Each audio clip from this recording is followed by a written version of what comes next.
It's surprising how few university students can really define for you the subject that they study. In the first lecture of your first year at uni, a lecturer will often say, just discuss amongst yourselves, what do you think X is, be it politics, psychology, physics, or as it may be, economics. Now, for a first year to find this difficult is obviously very normal, but when you've got third year economics students reaching the last lecture of their degree and still kind of thinking, what exactly am I doing? What is all of this really for? I think that's where you have a problem.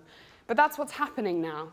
60 student organizations in 30 different countries have signed a letter saying they demand a change in the way their degrees are taught. I'm here to tell you why we think we need to rethink economics.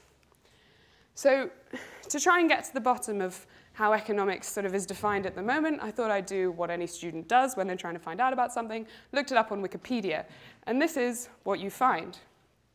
Economics is the social science that studies the behavior of economic agents. Agents are assumed to act rationally, have limited resources to obtain desirable ends, have a set of stable preferences, a definite overall guiding objective, and the capability of making a choice. Now, that's a tiring set of requirements, I think, and if you don't understand, that's fine. We're going to try and break it down. Economic agents is just people. So people who are rational, know what they're doing, use the limited amount of stuff that they have to make decisions, and they're totally capable of making that choice. Okay, so as an economy, what is it that we aim for? Well, politicians are always talking about this idea of economic growth, right? We really want economic growth, so I thought I'd ask Google what that one means. And Google says, economic growth is an increase in the amount of goods and services produced per head of the population over time. So these are the two guiding notions of our economy. People who are rational and know what they want make decisions about buying stuff and making stuff so that on the whole, we can just make more stuff per person over time. I really want to challenge this idea of economics, and I'm going to do that in three ways. First, I want to talk about this idea of economic growth. We need to rethink what we mean by growth and realize that economics isn't just about numbers, it's about values. Currently, the way that we value our jobs is by a number on a piece of paper that says how much profit you've generated for the company that year. But I argue that our teachers and our nurses and our academics and our carers generate value in a way that just can't be calculated on a monthly basis.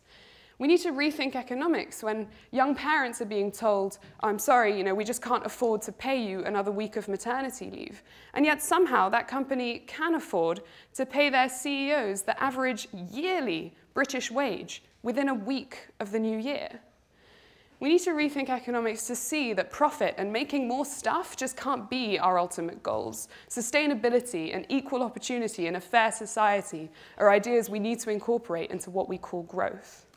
The second way I want to challenge that definition is the idea that we're achieving desired ends, because although that's true, our decisions also have all sorts of other ends which are not only undesirable, they're also unsustainable.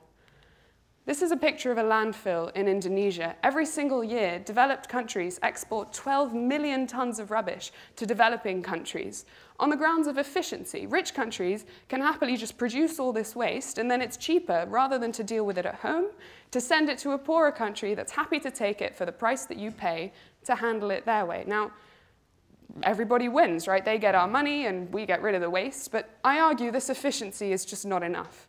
The environmental hazard posed by these landfills is too much for our planet to handle, let alone the health hazard to the 2,000 people that live in this landfill and the thousands that live in equal places around the world. We may have achieved this desired end of efficiency, but I argue that the long-term cost just isn't worth that price. My third issue with that definition of economics is the idea that we're all rational actors, because I don't know about you, but I have no clue why I make half the decisions that I do, and if I made them on another day, I might make a completely different one. We're influenced by our family and our friends, by the media, by what celebrities are wearing, an unbelievable amount of factors, which mean that as a species, we're just not as predictable as an economist might like us to be. Second of all, our ability to make the right choice in economics is really constrained by the fact that most of us have never studied it in our lives.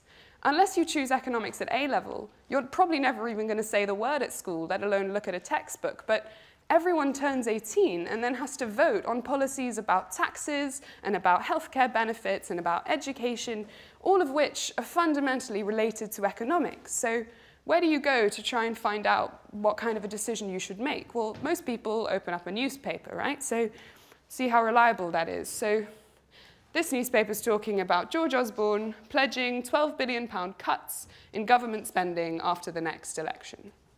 Okay, he's pledging, that's like a promise, right? So we promise good things, and he's cutting spending, which means he's saving money, which means he's saving me taxes. So that sounds great, right? I love this policy. But then you look at another paper, and it says Osborne targets benefits and slashes public sector jobs.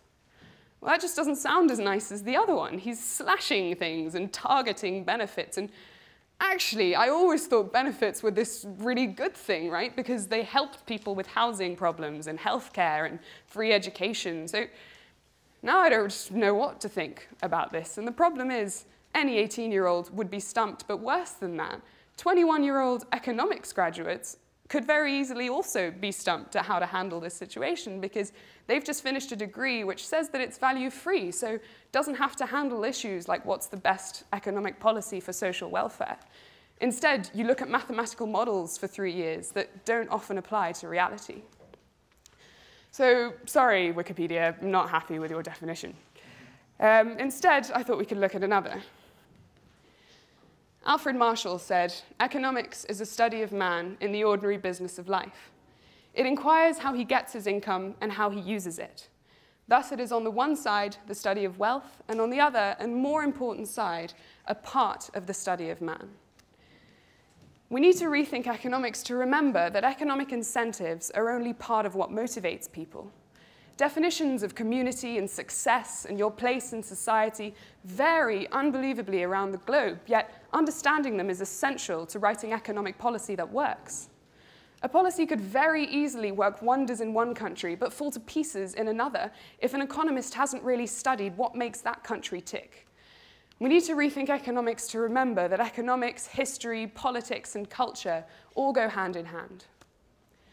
So this is why students are rethinking economics. We need to re-establish what's important to us. Is it profit?